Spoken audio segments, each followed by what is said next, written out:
Kadang-kadang, ajar anak tentang ibadah bukan sekadar suruh dan arahkan, tapi tentang bagaimana kita bawa mereka rasa dan faham. Itu yang dikongsikan oleh Rizal Ibrahim. Bila ada yang tanya, macam mana nak mula ajar anak solat, dibagi satu pandangan yang simple tapi sangat praktikal. Bawa anak ke masjid. Bukan kira lelaki atau perempuan, biasakan mereka dengan suasana itu. Sebab katanya, bila di rumah, anak lebih bebas. Mereka mudah kacau, susah fokus dan cepat hilang minat. Tapi bila di masjid, suasana itu berbeza. Ramai jemaah, tempat baru, secara tak langsung buat anak jadi lebih bisif.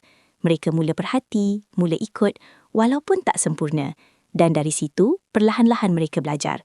Rizal juga kongsi satu lagi perkara yang ramai mungkin terlepas pandang. Kalau solat di rumah, jangan terlalu perlahan. Kuatkan bacaan. Biar anak dengar setiap sebutan. Rukuk, sujud, supaya fokus mereka tak hilang.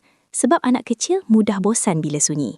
Dan satu nasihat yang paling menyentuh, lepas solat, peluk anak. Walaupun dia tak buat dengan sempurna, tetap hargai usaha dia. Supaya dia rasa bangga dan nak cuba lagi. Kadang-kadang, cara kita ajar bukan tentang betul atau salah semata, tapi tentang rasa yang kita tinggalkan dalam hati anak. Persoalannya, kalau diberi pilihan, kita lebih fokus pada suruh anak ikut atau bantu mereka jatuh cinta dengan ibadah. Terima kasih kerana menonton Chua Viral TV. Jangan lupa like, komen dan subscribe untuk terus dapatkan update terkini tentang dunia hiburan Malaysia. Jumpa lagi di video seterusnya. Stay tuned untuk lebih banyak kisah sensasi.